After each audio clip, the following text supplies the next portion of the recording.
Welcome back to Off Ball Takes. This is your host, Yarby and this is my co-host. Christopher Wells. We appreciate all the support on our recent content. And before we do get started, please don't forget to like and subscribe and follow us on Instagram and TikTok at the OPT Podcast for more content and updates. Yes, so even though the Western Conference Finals has ended, we do have a Game 6 in the Eastern Conference Finals. The last time we recorded, since then, I believe it was after Game 3, right? So the Pacers ended up winning Game 4 to go up 3-1, 130-121. And we were kind of wondering, all right, and that was the historic Tyrese Halliburton game, right? Where he had 32, 12 rebounds, 15 assists, 4 steals, no turnovers, and had like an all-time, big-time game to put his team up 3-1. And then you kind of had the conversations about, is this guy ascending into the top 10 player status?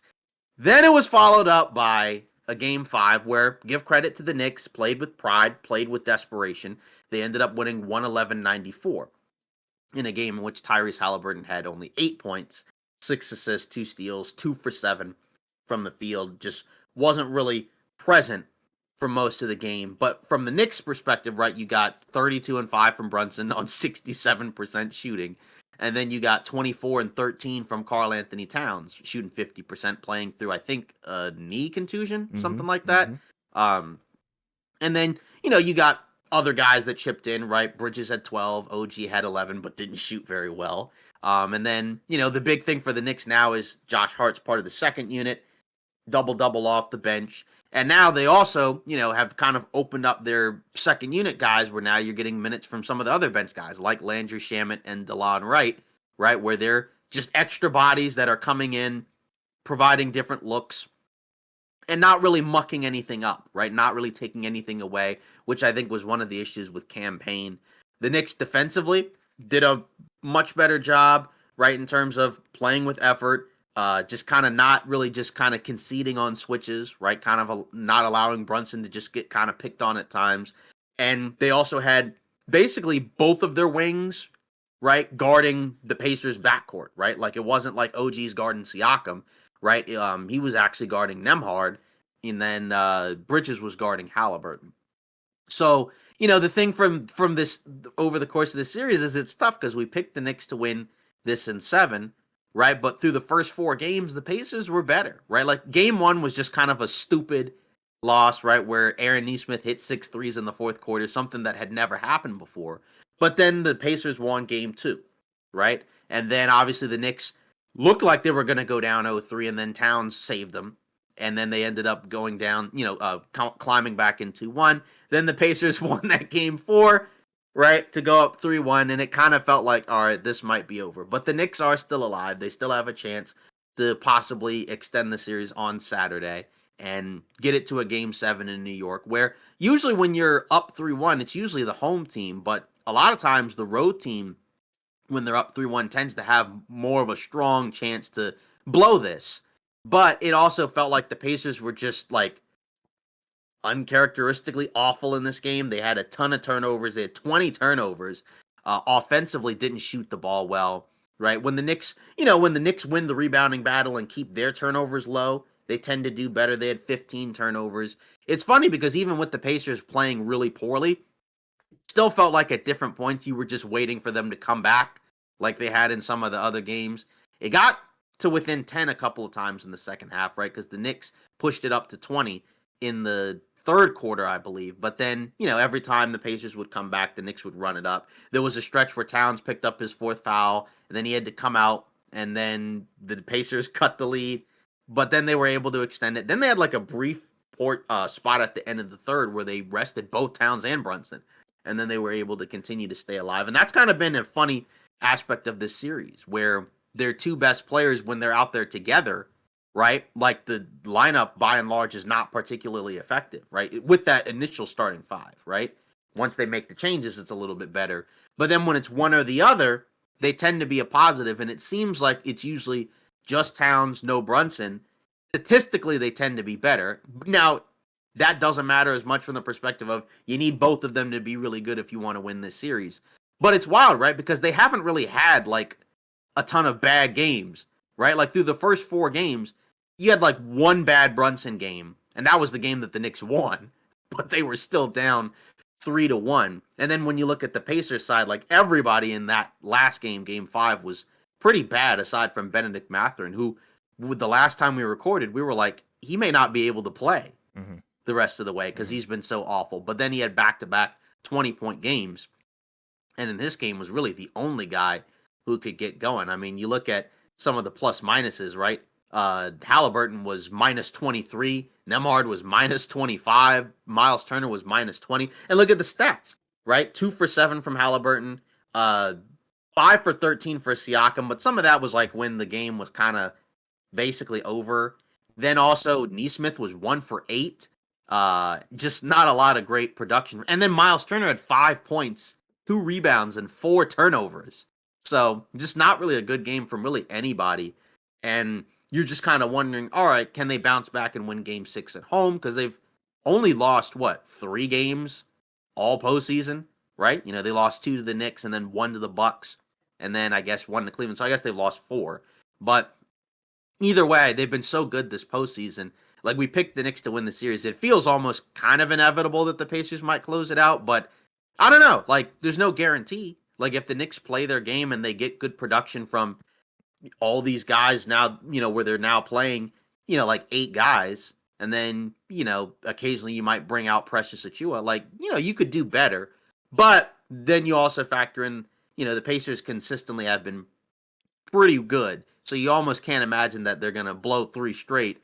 And now it seems like now they're bringing out other guys where like Jarius Walker wasn't playing at all. Now he's playing. He gave him some decent minutes. Tony Bradley got hurt, so we don't know if he plays. If he doesn't, then you have to go back to Thomas Bryant, which you probably don't want. And then Mathurin was kind of unplayable, and now you almost can't keep him off the floor. Right? And then like McConnell hasn't been as good. Toppin was not very good. So I don't know. I mean, I feel like, you know, if you're the Pacers, you kind of have to hope that some of these guys play better. It's just funny because even with them going up 3-1, like Nembhard hasn't been great in this series for most of it. And he's been particularly bad the last couple of games where, you know, even some of the simple stuff just isn't working for him in a way where you're kind of like, what's going on? So I don't know. It's kind of hard. Like I said, it's hard for me to imagine that the Pacers blow this, but you know, the Knicks have been resilient all year, so we'll see. I don't know if I can bank on them winning a game 6, but, you know, like, by and large, their 2 best players have not had a problem scoring against Indiana. So I think you're just kind of hoping, can the other guys show up for the ride, and then can they play some defense? Because that's been the biggest problem for them all series, is they just cannot get stops against this Pacers team. Like, this was probably the best defensively they've looked all postseason.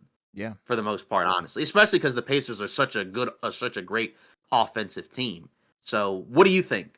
Yeah, it's a wild situation. I honestly thought that the Knicks were going to probably end up losing this game. Granted, you know, the series is still ongoing. Shout out to the Knicks for even giving themselves a chance and, you know, giving themselves, you know, this kind of, I guess, opportunity, right? But hey, you got to shout them out because look at the play. Like you talked about, I mean, you could really go through the box score again, but, you know, Jalen Brunson and Karl-Anthony Towns showed up, and then defensively, the whole team did their thing as a unit, right? But at the same time, do I expect Indiana to do that again? Do I expect Tyrese Halliburton to be in single-digit points? No. Like Siakam, do I expect him to have such a horrible game, whereas he's been pretty dang good, you know, throughout the majority of the series? No. So I think the next game is going to be a battle, right? It's going to be, you know, who shows up more, who wants it more. And I think, you know, Indiana's going to be on a mission, but I think the Knicks are proving that they're on a mission as well because they're desperate. Look at who they're playing, right? And it's not that those guys are bad, right? Like you talked about a DeLon Wright, Landry Shamet, but like, you know, the box score and their numbers don't really say a lot, but their impact does, right? Because it's a fresh pair of legs, you know, defensive kind of minded guys, and then Shamet can also hit threes as well. So it does give you a different look, whereas, you know, you're just kind of going with the same, 6 guys, where, you know, it's like Mitchell Robinson and Deuce McBride coming off the bench. But now, you know, you switch Josh Hart, which is a good thing, to the bench, I think, because he gives you a little bit of a spark, right? Not necessarily a scorer, but, you know, he provides a lot of, you know, he does the little things that maybe you just wouldn't really find in a lot of other bench role players and stuff like that. So I think they've done a good job, and I think they're in a position to succeed. It's just a matter of it's still an uphill battle, right? And as somebody who picked the Knicks to win the series and the title, it's not looking too good because they still have to do it 2 more times. And I don't know if that's super likely, right? I know people are trying to say that Brunson's going to have a Braun 3-1 comeback. I don't know. Who knows? We kind of just have to wait and see. But I think there was a lot to like from the Knicks' perspective in this game, right? You sense the Yeah. desperation, but it was the good kind of desperation, right? Because your guys came into the game, they showed up, locked in from the jump. From the first quarter, you could pretty much tell that the Knicks were locked in, right? You saw Jalen Brunson wasn't missing. He's on a heater. Karl-Anthony Towns, he was on a heater as well. Granted, he did have some foul trouble. And that's the tough part about having a team constructed like this, right? You could tell that they're not really, I don't think, necessarily equipped to handle Indiana all the time because that's not really who they were meant to match up with. They were really meant to match up with Boston. I guess that's, part of the problem where, you're building a team based off of a previous NBA champion. But even then, the team has its weaknesses, right? And it has its strengths, though. That's the cool part because, if Brunson and Towns aren't on the floor because of foul trouble or one of them stinking it up, the defense gets drastically better. And I think if one of those guys can perform offensively, you do have a chance because, you are bringing in peskier guys and guys that just aren't going to get picked on like the way that Brunson does. So there's a pathway for them to win the series. I really just need to see the next game. That could be the series right there, but this is a good position for them to be in, I think, if you're really trying to climb out of this hole. Yeah. Even for Brunson, like, now they've had some possessions where he's off the ball a little bit more because he Mm-hmm. can play. I mean, he doesn't do it a lot, but like, he can shoot. So he's more than capable of playing off the ball or just, kind of just getting him in spots where he doesn't have to bring the ball up all the time, being hounded by, the Pacers defensive guys like Aaron Nesmith, right? Who really is kind of really the only guy that honestly kind of stands a chance for the most part, right? Like especially like when he's not out there, they don't really have anyone else that can really stick with Brunson. And then when everybody's out there, they honestly don't really have anybody who can really match up with Towns, right? And it's not necessarily the shooting, it's a lot of the inside play, like being able to just kind of take the ball from the top and then just kind of drive all the way down to the basket and finish through and over guys. And they don't really have anybody to match that. Like Turner was guarding him initially in the series. He really can't. And now they're trying Siakam, and he really can't either, right? Because, even though he's, I guess, he's got tall and got length, but he's not probably big enough for a guy like a Towns, right? Like it's not a great matchup for him. But they were up 3-1 with him kind of baking them in some of these games anyways. It's just a matter of making it at least a little bit tougher. And then I think hoping that he gets into foul trouble at different points because that has been a problem for him at times Mm-hmm. in this series, right? Like even in the broadcast, right? Like there was, I think it was towards the end of the third, right? Where they had that one possession where I think the Pacers traveled and then he brought Towns back in. And then one of the commentators, I think it was Van Gundy, was like, I wouldn't bring Towns back in Yeah. because he does some crazy things out there, which was Yeah. kind of wild to hear in real time. But it didn't matter in that play, but just as a whole, just kind of something that I thought was really intriguing, just from the perspective of if you're the Pacers, you do kind of wonder like, how come you can't not just gonna go after those guys when they're out there? Right. Like even if, but at the same time, with the Knicks, like they've staggered those guys' minutes, so there's not as many stretches out there where they're both out there and you have two guys that you can just relentlessly Yep. hunt. Now they have units where it's just one or the other, and then they have a bunch of other guys around them where defensively it's a lot harder to just kind of just go out and pick Yeah. on them. But then the guys also have to do the job of actually scoring. Like say like a Halliburton, that's kind of supposed to be his job in certain aspects, and he didn't really do much Yeah. in this game, right? And, I mean, nobody really did. Like Nobody I mean, did. Yeah. even Nemhard hasn't really done much this entire series, right?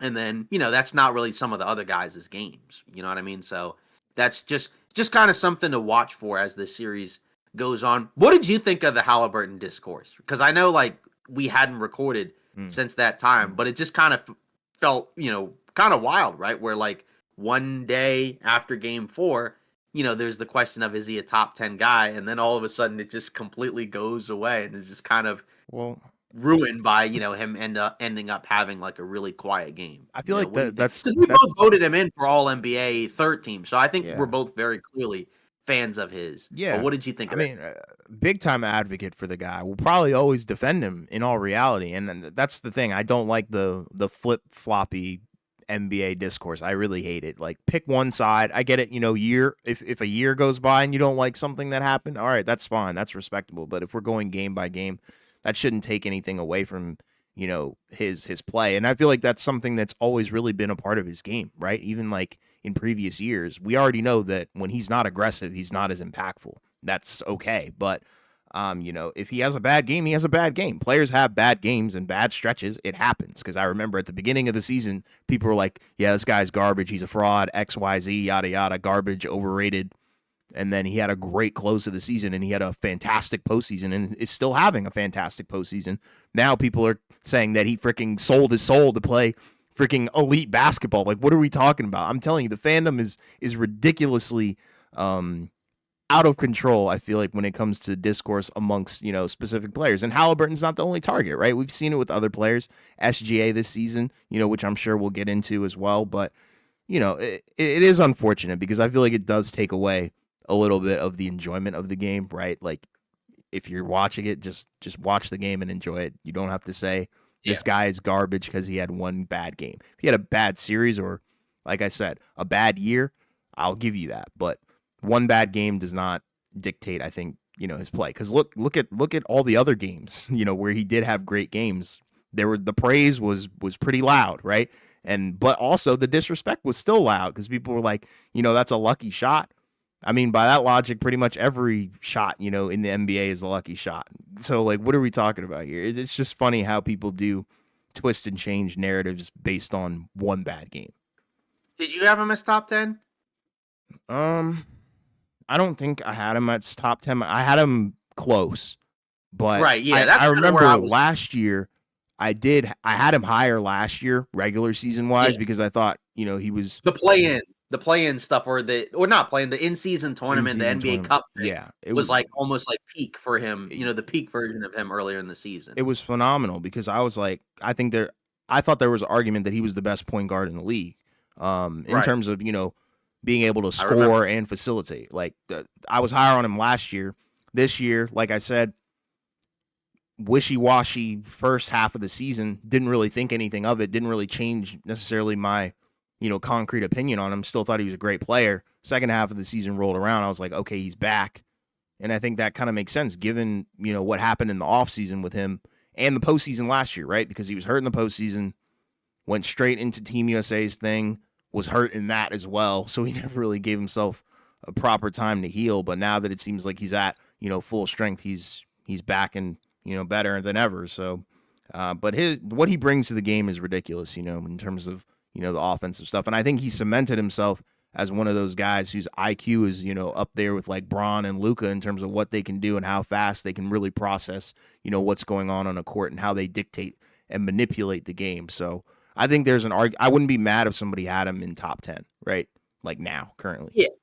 Yeah, I'm kind of with you where I think I had him just outside of it, just because I felt like there's like a level of like a little bit of up and downness to it, where I feel like you wouldn't normally see that with, like a top 10-5 guy. But I think he's elevated himself like from where he was, like, obviously in the past, right? I think postseason wise, right, like he's had more than good enough of a run, I think, to he's make a strong case.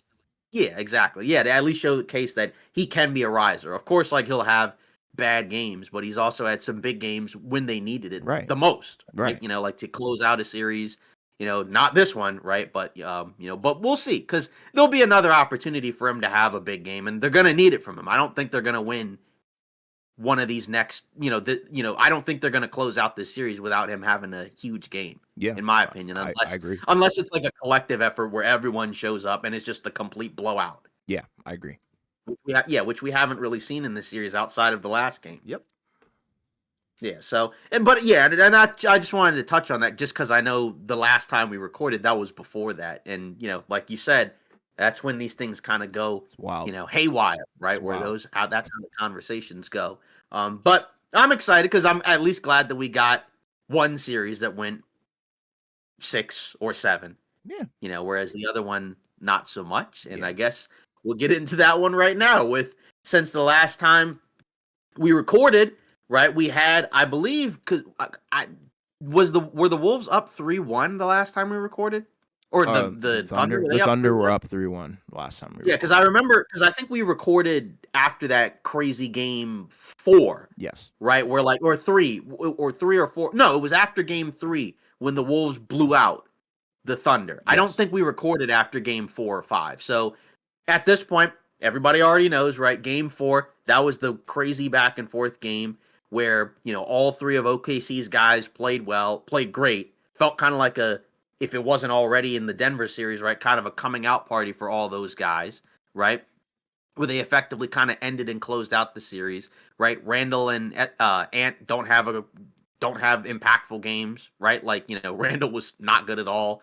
Ant was pretty quiet in the first half, but the way OKC defended him kind of took him out of a lot of the offense. And then that last game, game 5, was just an annihilation, right? Where first quarter, what did Minnesota even finish with? Like 9 points Yep. in the first It was quarter. 26-9 at the time. Yeah, it was 26-9. So it was pretty much over in the first quarter, right? Like, and then at halftime, got even worse. Eventually, the Wolves made a little bit of a push to cut it to like 20 something, and then never got it closer than that at any point. It was over after the first quarter. So Thunder ended up winning it in 5. And it's funny, right? Because when we went into this series, right, we picked OKC in 6. I think we thought it'd be a little bit more competitive. But it wasn't, right? And it's not necessarily that the Wolves suck or that they're bad. It's just that OKC was really, really good. Yeah. Which is kind of something that we had echoed for most of the season, right? Like neither of us, funny enough, had them winning the title, but we both had them going to the finals. And we Yeah. thought with relative ease, which was not the case against Denver since that went 7. Kudos to But them. either way, they're still 12-4 in the postseason. A lot of blowouts, a lot of 30+ point wins, a number of games, right, where like the final margin is what it was, but like it was close for a half, and then they just run away with it, right, by going on those huge defensive-minded runs. So OKC awaits their opponent in the finals, either New York or the Pacers. I don't think it really matters. I think they beat either of them. I know you have the Knicks winning the title, so I know you're going to stick with that one. Yeah. But just as a whole, it's really impressive to see OKC feel like that they grew over the course of the postseason, right? Because we know that first round against Memphis, right? The first couple of games were no joke because they won, the first game by like 50. Mm-hmm. Then the second game they won by, 20 or 30 or whatever it was. It got closer. Then Ja gets hurt, right? Memphis goes up big. Then OKC comes back, wins that game, and it's a sweep. Then, of course, you have the Denver series where that was the one where it kind of felt like we saw the evolution of the group, right? Because they choke away game 1, right, where they miss the free throw. Chet misses the free throws, and Aaron Gordon hits the game-winning 3, right? Then they bounce back and win game 2 by 40 or 50 or whatever it was. Then game 3, blow it in overtime, right? SGA stinks in that game. Jalen Williams is really good, and then they just throw it away in overtime. And then game 4 was the hideous game, right, where neither team gets barely over 40 points in the first half, right? And in games 4 and 5, right, OKC is down in the fourth quarter, where they lose one of those 2 games, they probably lose the series because they end up going down 3-1. And then they came back in both. Of course, game 5 was the one that was way more entertaining, right? Where Denver was up like double digits in the fourth, and then OKC comes in, SGA takes over, Jalen Williams hits a big shot, corner 3, I think. And then game 6, obviously, that's the desperation game from Denver. And then, of course, game 7, we know what happens. We talked about this one. And then, of course, this last one, game 4, right? That was a huge game where, like I said, all 3 guys played great. All had their moments, right? SGA had like 49 and 10, right? And then obviously you had Chet and Jalen Williams with the big games that they had. And that's kind of the cool thing to see. And that's what we talked about for Oklahoma City, where their chances to win the title were not just SGA, but it was also, what do the other guys look like? What do the other non-SGA guys look like? Can Jalen Williams actually step up and rise to the occasion and look like a legit number 2 option in the playoffs, right? Can Chet Holmgren provide, can he be the third guy and add like the rim protection, the rebounding, the 3-point shooting, and the defense and whatnot, the ability to kind of make some plays off the dribble, right? And then some of the other depth guys, right? Like Hartenstein, Alex Caruso, what's the value they provide? Can Lou Dort actually hit a jumper? it's funny because they've not really been able to hit jumpers for most of the postseason. This series, the Minnesota series, they shot 37% from three, but for most of the playoffs, they were like 32%. But just over the course of the postseason, Jalen Williams, right? Giving them 20 points a game, 6 rebounds, 5 assists, shooting 46 from the field, not shooting that great from three, right? But, that'll get it done. And again, that's with the Denver series where his numbers were not very good, right? Because that's the entirety of the postseason, right? That doesn't just include what we saw in this specific round, right? That's kind of the key thing there, right? Where you're kind of watching these guys grow in real time, because there were moments last postseason, right, where those guys looked very nervous, very out of it, right? Which is kind of the growing pains of what you see in the playoffs. And funny enough, in this postseason, right, against Denver, he had some bad stretches, but he got better over the course of the postseason and the series, and they're in a great spot now. Like, if you want to, mention some of the specific numbers, right, against Minnesota, right, Jalen Williams, 22, 6, and 4, right? 50 from the field, 46 from three, right? And then Chet Holmgren, 18 and 6 with 2 blocks, 37% from three, right? And then Alex Caruso, of course, big hero of the postseason, right? Where he's one of the most impactful role players in the league out there, right? Where he's guarding bigs, he's guarding wings, he's guarding guards, and then, everybody else fits their role on both ends of the floor, mainly defensively. And that's kind of the thing that was so dangerous about them, was that what they could do in terms of just completely shutting down everything you do offensively, because Minnesota is not a slouch offensively, right? They were one of the better offensive teams in the league this year, right? With like just over the course of, now obviously it was kind of ugly for them to begin the season, but just as a whole, right? Like Minnesota offensively, they were a top 10 team. And for a decent chunk of the series, they made Minnesota look bad, right? They were turning the ball over. Some of their key guys just were not hitting shots at all. Even Ant looked relatively mortal at times in this series. So that's where you give a ton of credit to Oklahoma City. So we'll start there. What did you like in this series about OKC? And, has your thoughts or opinions changed on them over the course of the postseason? Oh man, we knew that they were special going back to last season. We were very high on that team last year, and as soon as they acquired, all their big time free agent guys, and all the trades that went down with them, I think the writing was on the walls, off rip pretty much. We said from the jump that this team was not going to be able to be stopped in a 7-game series in the West, right? And that's pretty much what happened, right? And they're the representatives for the Western Conference in this series.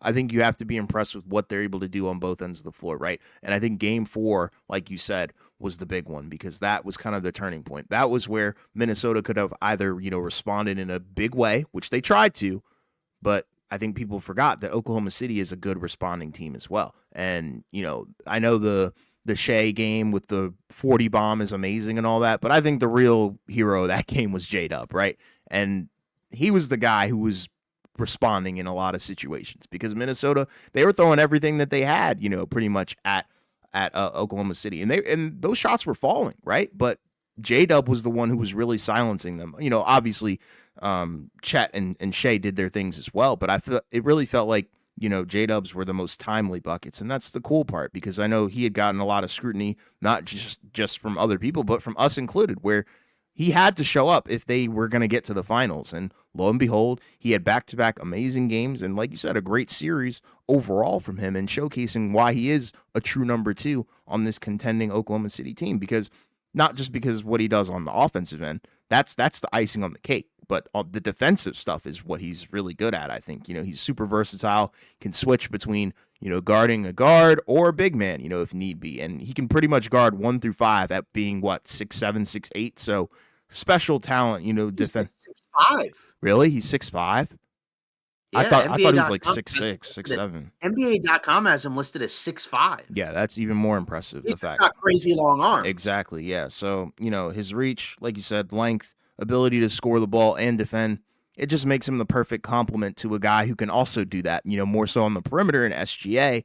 And then obviously Chet can do that as well on the interior. So they're just a great trio, and then you haven't even talked about the role players, right? And like that's where it really starts to get scary for this team because they're so deep. You know, they play a lot of guys. You got Wallace, Isaiah Joe, Caruso, even the big Jalen Williams. So it's like, I mean, what can you really do against a team that's so Right. focused on the defensive end, but you also have one of the best offensive hubs in the game right now in SGA, where he can take over a game at any point. And I think, J Dub has become that reliable guy to the point where you can count on him to deliver pretty much. And he's delivered throughout this postseason. He's had some stinky games, of course.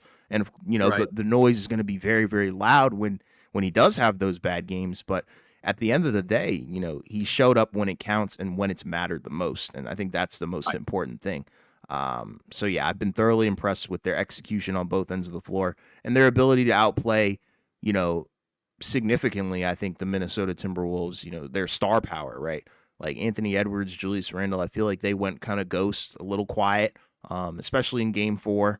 Um, game five, I mean, they tried their best, but even then, once again, the game was over in the first quarter, like you said. But yeah, you have to shout out Oklahoma City for what they've accomplished this year.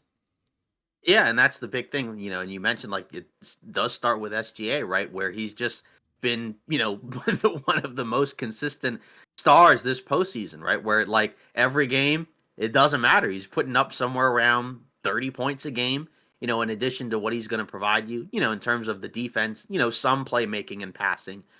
Just a very balanced game as a whole. And, that's something that's really helpful because really in some of these games, right, you don't know what you're going to get after SGA, right? Because, like we mentioned, even like a Jalen Williams or a Chet Holmgren have not been great every single game this postseason. But, SGA, by and large, aside from a couple games here and there, has been very consistent. And that, like you said, is kind of the hub part, right? Where it allows OKC to kind of get away with some of the other things that maybe they don't have as much of on the offensive end because you got SGA as your baseline offensive player. And then obviously you have everybody defensively to kind of fill in all the holes and everything else. And then you're just kind of, you're just kind of banking on eventually these other guys figure it out.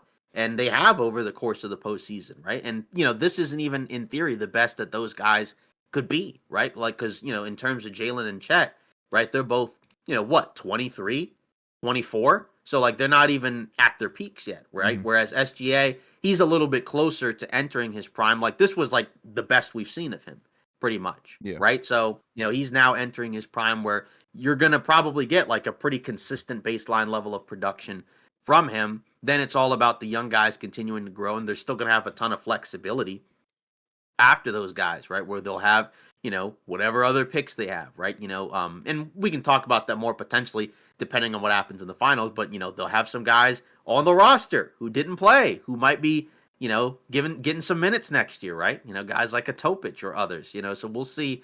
But they did a great job, Oklahoma City, from, in terms of everything going all the way back to the Paul George trade, right? Because, you like there was nothing wrong with what the Clippers did, right? In terms of trading for Paul George, who at that time was coming off what, like a third in MVP type of season, right? I think that was his last year in OKC. Mm-hmm. So nothing wrong with that, right? So a lot of that's in hindsight. But then like you get SGA back, who at that time people liked, right? But nobody knew what his ceiling was gonna be like as a player. Then you get all those picks, right? Where you get Jalen Williams, I think was a Clipper pick, and then Chet was an OKC pick, but obviously they had to sell the farm in order to be bad. So they've nailed the draft picks. Seems like they've nailed the coach, right? And then obviously you got the hardest part is the superstar. So they got pretty much everything set up, right? And it's kind of cool to see them having leveled up over the course of the postseason, right? Because, you know, even though a lot of people were high on them, there was always kind of this sense, around the league, right, that they felt kind of maybe a little bit fraudulent, right? Because like I think it was Brian Windhorst, right, who was, putting out there like, yeah, a lot of people around the league are like, nobody fears this team. Or, even some players like in passing kind of talking about Oklahoma City, kind of the same thing, right? But it's like, you have to fear them now, right? Like, so it kind of shows that a lot of what they were doing in the regular season was clearly legit, right? Like all the numbers all the stats that showed how dominant they were as a team, it's carried over into the postseason. And we honestly didn't even really see the best version of it because they couldn't shoot over the course of the playoffs, right? So, Mm-hmm. whereas they were able to in this series, and that's kind of like where you just kind of tip your hat to how great they've been. But this is why, even though last year was disappointing, even they were the 1 seed and they lost to the 5th seeded Mavs. Like we felt like they were going to make the finals as much as we thought highly of some of the other teams. There was a reason why Oklahoma City, we still picked the over on them. Everybody did for the most part, and we both had them as our pick to make it out of the Western Conference, even though we knew that there were a lot of good teams out west.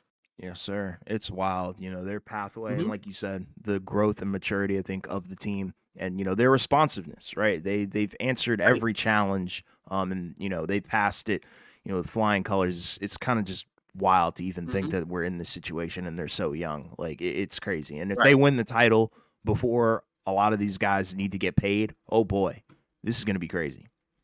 Right. Yeah. Because, obviously, eventually, I think next off season, right? Well, I guess this is year 3 for those guys. So I guess they can pay them in the summer, but like their Sure. contract still won't kick in Yeah, until exactly. Yeah. next summer. Right. So, Yeah. yeah. So like they're still going to be, I think, under the tax or whatever it is. Mhm. So they'll still have flexibility to do whatever it is they want to do. And all that. And it's just cool. And again, so much lineup versatility where like you can go big with double bigs. You can go small with no bigs. You can go small with one big. You can go small with an undersized They big, have an answer for right? everything. Yeah, and like even guys at the end of the bench, right? Like guys that didn't play much in the regular season or guys that didn't play much in earlier series. Kenrich Williams, who was a guy on OKC who was there when they weren't as good, Mhm. you come out and you get to play some minutes, right? Isaiah Joe, you played a lot in the regular season. Maybe you don't play as much now in the postseason, right? Stuff like that. Mhm. Jalen Williams, the big. Mhm. You spent a few games guarding Jokic. We don't need you anymore. We're just going to use Caruso and guys seem to be okay with that. So there's a lot to like, like we said about the team in terms of the maturity. It's just funny, right? Because again, there was a point right a few weeks ago where it was like, are they actually going to lose to Denver? Right? You're like, how much of this changes if they get knocked out by them? But at the end of the day, they didn't. They were able to persevere and pull through, and get out of what was a much tougher series than I think we expected. Mhm. So I guess the question now is when we move on to Minnesota, right? We look at their season and it's a little bit different, right? Obviously for them, I don't think we thought super highly of this team going into the season. Like obviously everybody's had like different opinions on the Randall and Towns trade. It's changed like every week, right? But I think we picked the under on them and thought they'd be worse than last season for Mhm. sure, right? And then I think, were even worse than we expected to begin the season, right? Then Mhm. they ended up playing a lot better. Than we were like, okay, this version of the Wolves looks a lot more like what you thought you might see. And like, it's like, hey, if they get the right matchup, they might be able to go further than you think, right? Like we thought if they play Denver in the first round, they might win, right? Now they ended up, I guess, in theory, doing better at the end because we didn't pick them to beat the Lakers, Mm-mm. and they did, right? And they beat them in 5 competitive games, but it was still a 5-game series. And then obviously they play the Warriors, look like garbage in the first game, then Steph gets hurt, and then they just kind of cruise the rest of the way. Then obviously they play Oklahoma City. It's a different animal, right? Like the teams that they were handling easily in the first couple of rounds, not quite the same, right? Julius Randle, great in the first 2 rounds, not amazing in this one, right? Even some of their role players, right? Like Nas Reed wasn't that great in this series. Obviously Conley was like just, a ghost in this series, right? I mean, and part of it's just not a good matchup for him. But I guess the main question that we start off is, are we disappointed in this Wolves season? Because I think you could look at it from the perspective of probably not, because, I guess for us, we didn't expect him to go this far anyways. So by extension, by default, we kind of have to say, like, yeah, they overperformed what we thought. Funny enough, we weren't at super high on them last year, right? Until, they smoked Phoenix in the playoffs. And even then, we didn't pick them against Denver. Then it felt like the conference finals was disappointing, losing to the Mavs, because I remember picking them against Dallas. But you're like, Ann is young, so it's like it's okay if they don't make it to the finals like this early, right? And then this year, obviously, the regular season was a lot more tumultuous than last year, right? Because they're going in with a different look. over the course of the season.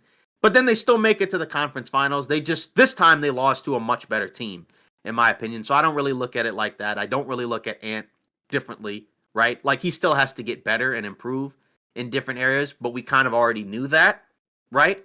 Obviously in this series, like where he needs to improve, I think was a lot more visible. Just being able to continue to improve as a playmaker, being able to make reads, also probably having a little bit more shot variety felt like a little bit too much either. Like if it's not threes or at the rim, like it's just not going to be anything, right? And some of that's like just the shots that OKC is trying to take away and force him to take. So that's where you give OKC some credit.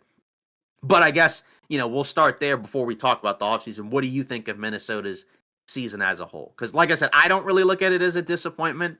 I think part of it is just because I think people were expecting a longer, more competitive series.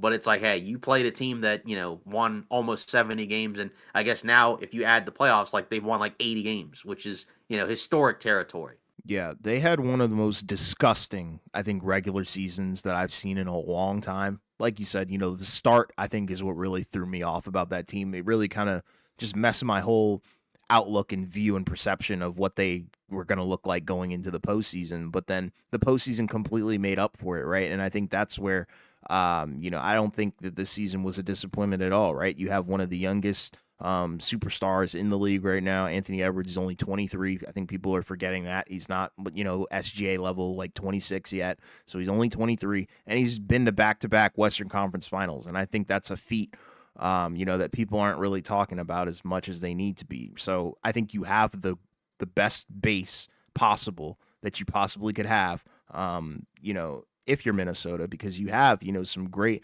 pieces and some great tools. You have a guy like Jane McDaniels. You have a guy like Naz Reid. Like, those are guys I think that you need to keep around. You need to keep building around, and keep them around Ant, right? But I think there are some visible holes on this roster, and I think that's what's keeping them, out of, the NBA Finals, because it's already guaranteed. Anthony Edwards is a riser. Like you said, this series, tough one. It's a tough ask, I think, for any superstar, and that's why I felt like Oklahoma City was going to be unstoppable come playoff time in that Western Conference, because I don't care what superstar or who you are. Like, there were times when Jokic even struggled, right? So it's like it doesn't matter who you are. You were going to struggle against that Oklahoma City defense because of how many looks they can really give you. They can switch to man zone, and I think, like you said, that's where Ant struggled a lot, where, the reads, the turnovers, 4 shots. Yeah. But, I mean, sometimes you can't really blame him, right? Because look who he has to go to. Granted, Julius Randle, he was up and down, mostly down in this series. But, then you try and go to Mike Conley. He couldn't really create anything. And I mean, I feel like when you're reaching for Terrence Shannon Jr., towards the latter part of the series, I think that's when you might be in trouble, because you're really looking for some creation outside of Anthony Edwards, right? Like, some of those guys just aren't going to be able to create. I think DiVincenzo was a little up and down as well. So there are some pieces that I think you could upgrade, but at the very least, you made a pivotal move in your franchise in the offseason, and it paid off, because you were kind of went right back to where you were. It's kind of like a lateral, I guess, but at least that the base of your roster is good enough to get you to the Western Conference Finals. And I think you need to improve and make some sort of change if you want to get beyond that. Yeah, and I think that's kind of where we look at it, right? It's like it's not a disappointment, because, and again, like you said, you got a really good starting point. It's just with Minnesota, we talked about it, right? Where like when they made the Gobert trade, right? It kind of changed the timeline of what this Wolves team was even gonna be like, right? Because they were kind of in this weird spot where it's like the reporting was that they kind of made the move more so for Towns. Then they moved Karl Anthony Towns, and then they replaced him with Randall and DiVincenzo. So now it's just kind of a different team where now you kind of have to try to find ways to maximize it around Ant. And like you said, like age wise, like, yeah, SGA was better than Ant in this series. Part of that is it's a better team, but he's also like at a slightly different point in his career where, again, like age wise and career wise, he's a lot closer to his peak than Ant is. Like, Ant is still continuing to get better and still continuing to add new skills, as is SGA. It's a lot different being, 23. Also, like, Ant's not quite a point guard. I mean, I know SGA is not like considered like a tier passer playmaker, right? But because he's a little bit more of a natural point guard, he's a lot more comfortable, with those type of defenses where they are forcing him to kind of, give up the ball at times. And even then, like, it doesn't matter. He'll still find ways to score. But just as a whole, that's where I'm not worried. It's just, the conversation was there because I know there had been, you know, discussions about Ant, right? And, just like where he's at currently, right? In terms of how people were feeling about him. And I feel like that's just kind of unfortunately like what happens where it's like where like a guy, kind of not like gets overhyped, but just, everybody's super high to the point where it's like you got to be ready and be prepared for the inevitable letdown, where it's not like a bad thing, it's kind of what's supposed to happen, right? And then that's when the conversation shifts. Then the conversation becomes a little bit more negative, right? Like look at Luka last year, right? Like going into the finals, right? There was talks about like, are they like the best back? Were him and Kyrie like the best backcourt ever? Is he the best player in the league? Then look what happened after Boston. Like we picked the Celtics to win because we're like, we don't care what type of production Luka and Kyrie put up. The Celtics are better. They're going to win that series. They do win the series, right? And then there kind of becomes a turn in terms of how, he's kind of looked at. Same with Ant, right? So, like, we'll see where that continues to go. But it comes with, like, it starts with continuing to change and move around the roster. Because in terms of their offseason moves, they got a few guys who will probably who will enter free agency, right? Because Naz Reid and Nickeil Alexander-Walker, I believe, are both free agents. Although I think Reid has a player option, and then I think Alexander-Walker is just a straight up free agent. Yeah. And then Randall's got the player option, so he could decide to either opt in, extend, opt in just by itself, or opt out and sign a new deal. Mm-hmm. I don't think they can bring back all three of them, Nope. right? Because you Somebody's have got to the go. issue of you got the issue of the second apron going to continue to be more punitive, and I don't quite feel like they're at the level of like we're okay with suffering those penalties because we're right there. Like I don't think they're right there with Oklahoma City. So one of those guys will be gone if I had to guess.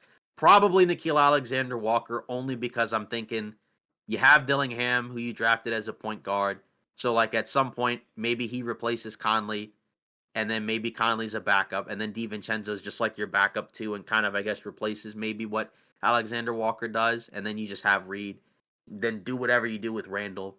But then it's like you don't really save a whole lot of money, if you re-sign those guys to similar amounts or more. So I don't really know how they handle that. I don't think any of them walk, and there's not a lot of teams that have cap space anyways. So I don't think there's like a team that's going to give like a crazy offer to Naz Reid or Julius Randle. Like, I mean, the Brooklyn Nets, like, are they going to offer Julius Randle more money than what Minnesota is willing to offer? Like, I don't think so, but you just never know. But I would say with their offseason, that's probably the first thing you have to figure out is bring the guys back that you can bring back and then go from there. Like I said, hopefully Dillingham can actually be a rotational guy next year because he really wasn't. I know some of this year he was hurt, but even when he was healthy, he was never really a part of the rotation unless guys were hurt. And they drafted him, I think, 8th overall. Yeah. So you drafted him presumably to be a potential franchise point guard. We didn't see a whole lot of him, right? There were stretches where he looked all right, stretches where he looked like a rookie. He's super small, so that might be an issue going forward. I don't know. But, we'll see. Like, I would imagine, like, the roster probably doesn't look that much different unless they go out and, trade for somebody else. I know there's been talks about Durant. I don't know what a deal like that entails because I'm thinking if they're in the second apron, they'd have to find a way to get out of it because I don't think they can aggregate salaries. Maybe I'm wrong. But, something like that would be interesting. Because there's been so much talk about it, right? I just don't know what a package would look like if they did it.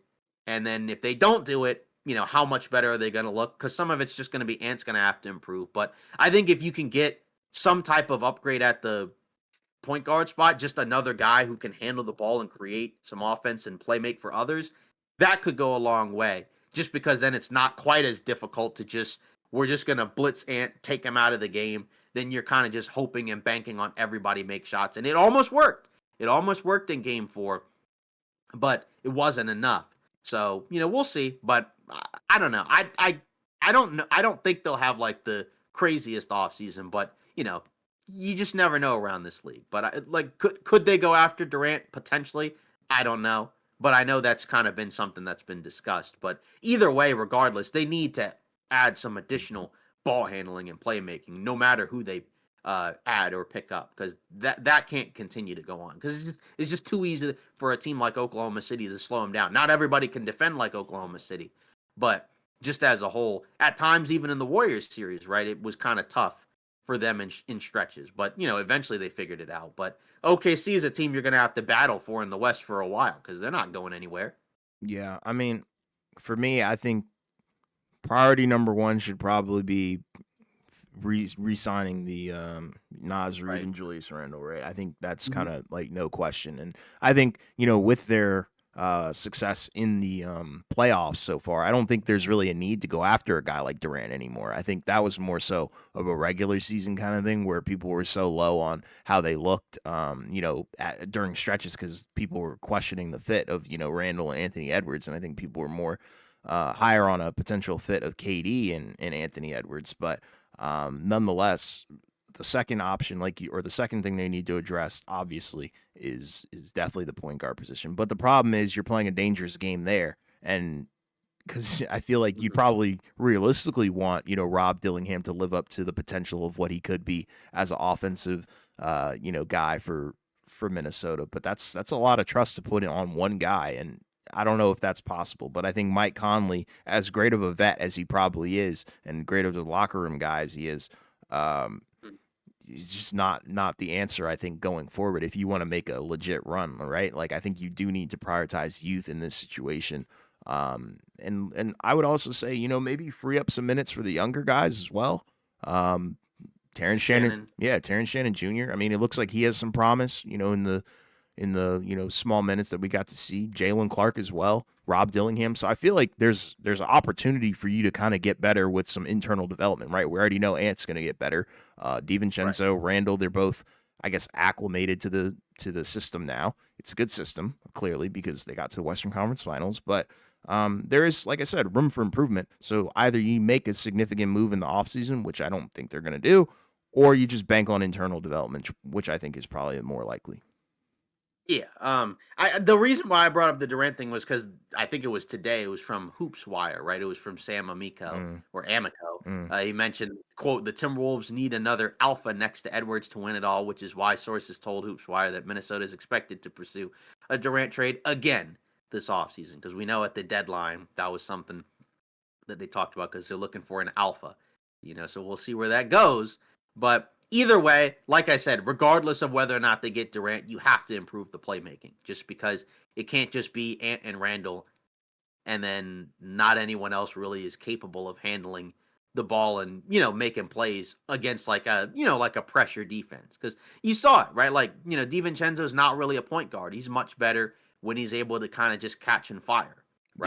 right? Same with other guys like Nikhil Alexander Walker or like a Jaden McDaniels. Those are like second tertiary, like pump fake attack a closeout guys. They're not guys that you really want putting the ball on the floor, making plays and potentially running your offense. And we hadn't mentioned him, like Jaden McDaniels. He made some strides like in the playoffs this year, right? Obviously he didn't have a great final game or a great series against Oklahoma City, but just as a whole, right? Like, that was something we talked about where if he can become a little bit more consistent on the offensive end and be a guy that you actually have to kind of game plan for, not a guy that you can just be like, we don't care about your offense, then that's going to make Minnesota better as well. And he's a young guy, so he could certainly improve. So that's kind of what I'm looking at. For sure. If they don't make a big move, then I think you're hoping for some internal development from some of their core younger guys. But they probably would have to do at least something, to get into that next year. Because like I said, I don't think they're quite in the OKC tier. But at the same time, it may not matter because if you look, we talked about the standings, right? We're like two through 2 through 8 was like the difference of 4 games, right? So like Minnesota, yeah, they were the 6th seed, but they were literally one game Right. worse than LA, the Lakers, who were the 3 seed. So it's not like they're way down here and then everyone else is way up there. Like it's really OKC and everyone else. It's just the question is, could they do more to maybe get closer to the top of everyone else, so that way maybe there's a year where something stupid happens to OKC, or like they lose a series unexpectedly, or somebody's hurt, and then you're kind of like the next team up, right? Like, because like the Pacers, right? Like they continued to build on what they were doing. Like they traded for Siakam when most people didn't factor them into the Eastern Conference conversation at all.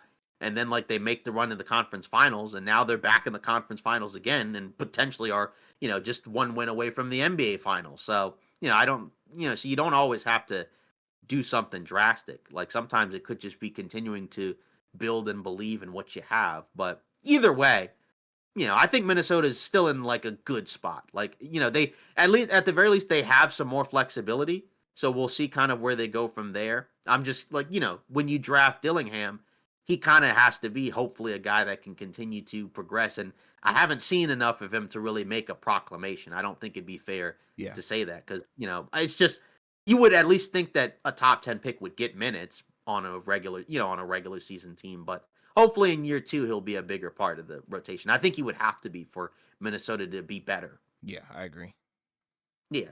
So now, looking forward, again, OKC is just kind of waiting for the victor of the Pacers Knicks series. Again, we picked the Knicks to win that series, but they're still down 3-2. So we'll see. Regardless of who comes out, like well, I guess the first question should be, do you think OKC do you think OK do you are you worried about OKC against either of these teams? I guess that's the first question. Um, I think Oklahoma City will be the heavy favorite going into either of these matchups. I would be afraid, if I was the Knicks or the Pacers.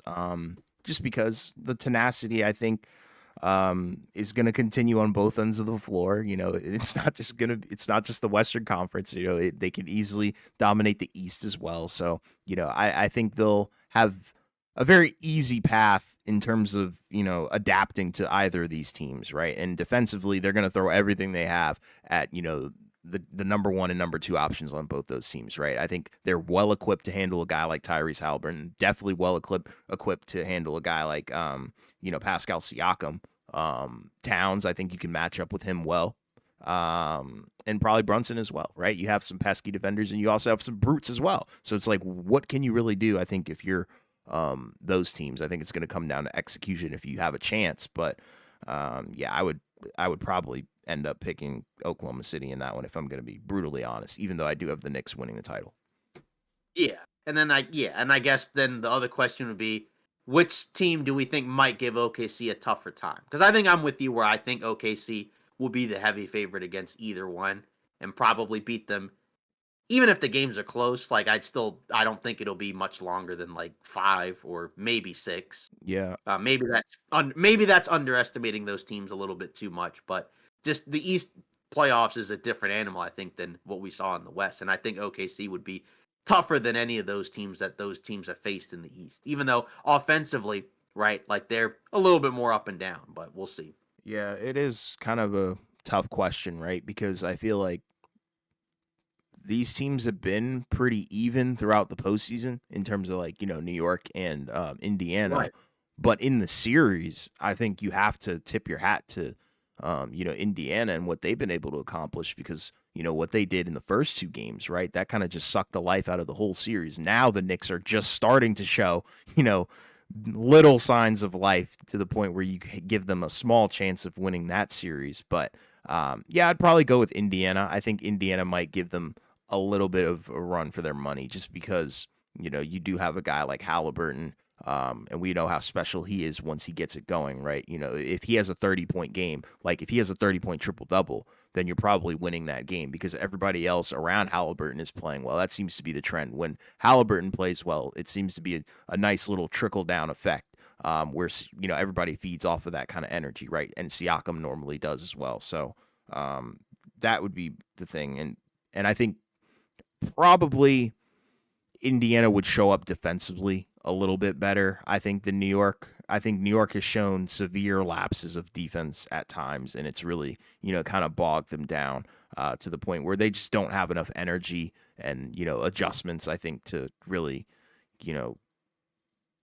contend with teams like that. unless you're taking one of the guys out who is your offensive hubs, and that's not really good for your offense, right? So that's kind of where I stand on it. I think Indiana would be the team that scares me a little bit more than New York. Yeah, I think for the Pacers, yeah, like their ability to play fast and play up and down, Hmm. right, compared to the Knicks who play, are much more comfortable playing a slower style of basketball, right? I think the Pacers one probably makes more sense. I think, defensively, like the thing is, like with Oklahoma City, like in terms of trying to guard them, right? It's just like they don't have. I mean, SGA is a different type of player from Brunson because he's got a lot more size. Even Hmm. though he's not very big, he is a 6'6" guard. And then and then like Jalen Williams, that's kind of another X factor where he's got a decent amount of explosiveness. And then obviously you have the bigs where you got to worry about those. I don't know, like, and then with the Pacers, like they only really have one real playable center. Now, would he probably be more play? Would Turner probably be better against OKC than he would be against the Knicks? Like maybe, I guess, because he could potentially have a guy that he doesn't have to guard as much. But I I just think it'd be really tough because I think like the Pacers, they don't turn the ball over, but I think OKC is gonna find a way to kind of figure that out and stifle their offense. And Right. once you kind of start doing stuff like that and you slow down Indiana offensively, I think the defensive problems will be a little bit more apparent Hmm. because they need to be able to score, I think, ideally to win games. So, we'll talk about that more once we get to the finals matchup. But, again, of course, while we're waiting, that makes sense to talk about either matchup because we're going to see one or the other. The Pacers right now are probably or would be the favorites over the Knicks so far, but we still have a couple games left. Yes, sir. Yeah, potentially one or two. Yeah. Then moving on to some news rumors. According to Brian Windhorst, right, Randall Turner expected to avoid free agency. Star big men expected to stay with Wolves and Pacers respectively. Right, Miles Turner for the Pacers, and of course, if the Pacers do lose, we'll talk about their offseason stuff more. But remember, there are the rules now where I think after the finals and the players that are with their current teams can resign much earlier. So I can see a scenario where both guys, you know, do their contractual stuff a lot faster, and then that takes all the drama out of their situations. That wouldn't really surprise me at all. Yeah, I mean, and I feel like, if both those guys do resign, that would be amazing for both those guys and the teams as well. I think they're definitely pieces that you need to keep to continue to make appearances like you have. Yeah. Then Cleveland.com, Garland and Allen not untouchable. Cavs may consider trading starters due to salary cap uh I guess restrictions, right? This is coming from Chris Fedor of Cleveland.com. Mentioned that he believes that Mitchell and Mobley are the two untouchables, right? Because now the team is going to go through that second apron situation. So now they're going to potentially have to decide what they're going to do with those guys. I don't know if I would 100% expect those guys to get moved, but I would at least buy that they're not untouchable. Like just from the perspective of again, it's a super expensive roster, and both of those guys would probably have some value. It's just the issue is even if you make a trade, if you get a similar amount of salary back, then it's like you're not really you're still in the issue of being way over the apron, right? So like it would almost have to be like dumping guys if you really wanted to save money and get out of the apron. But I don't think you can realistically get out of that apron too much if you're going to have a team like this. So it wouldn't shock me if they made any moves, but if they don't, then they're probably kind of just stuck with the roster they have, which isn't a bad thing. Like they're still going to be a really good team next year, even if they're no longer going to be picked to come out of the East. But with Boston kind of being in flux, like they would at least have a shot. Yeah, I agree with you. Yeah, and then moving on some more, right? Kaminga hasn't shut down return. This is from the Athletic. Warriors don't have quote unquote irreconcilable player and coach or player and organization personality clash. This is from the Athletics' Anthony Slater. I think some of it is going to be based off of is a team actually going to be interested in doing a sign and trade? Because if not, then they don't have a choice but to bring him back. Yeah, it's wild. Like the whole discourse, when a team gets eliminated and then, we are approaching, the NBA finals and, then the offseason really does begin. The discourse is going to be wild, and the rumors are going to keep piling on and on and on until something actually happens. Yeah. Then, according to Yahoo, Rockets may trade their number 10 pick. Houston open to trade up or trade down for a star. This is coming from Kevin O'Connor of Yahoo Sports, right? So, league sources expect the Rockets to look into trading this pick. So we'll see what happens, right? Because they have the 10th pick and they're in a different spot than some of these other teams because they made the playoffs this season. Obviously, they're going to have to probably do something in order to move up into that next tier, right? Because they're in the tier of they can make the playoffs, but they're not like kind of a lock to win one playoff series. Maybe if they make another move, they can get into the tier of okay, they should be like a second round team or more. It depends on who they get. Obviously, with the pick not moving up, that might reduce the ability to trade for a star. But then at the same time, like they still have other players that other teams I think would like. It's just a matter of what do they realistically want to do because not all those guys can probably play and get real minutes. But that's why you could potentially put them in a trade. Because now the team looks a lot different than it did a couple seasons ago. Yeah, and that's kind of the unfortunate double-edged sword of having, I guess so much young talent is like, you have too many guys that, you know, do similar things and a lot of them won't play. Like we didn't really get to see a Cam Whitmore or Reed Shepard, both of whom I think we thought, would be key pieces, right? Like considering one was the third pick overall, in last year's draft. So it is kind of wild. Yeah, exactly. And then after that, Yahoo Sports, according to them, right, nobody untouchable for the Pelicans. This is also coming from Kevin O'Connor. They have no untouchables and are gauging the market for everyone on the roster, which is interesting, just because there's also reports that there are some guys that they don't want to move, right? So of course we know as we get to the summer, this is like kind of the time where like you're gonna hear one thing and you're gonna hear something else, right? So, we'll see what happens. But I think regardless, like there should at least be some guys on New Orleans, right? That I think like if a team calls and offers something up, like you should at least listen, especially because now they have a new front office or GM, right? So either way, like I don't think everybody is gonna be on there. Like there's at least gonna be a couple of guys that are gonna be probably gone. Yeah, it wouldn't surprise me if they do, kind of soft launch a little bit of a rebuild here, right? In year one of a new management. So yeah, I'm with you on that. Yeah, exactly. Um, well, that pretty much ends today's episode of Off Ball Takes.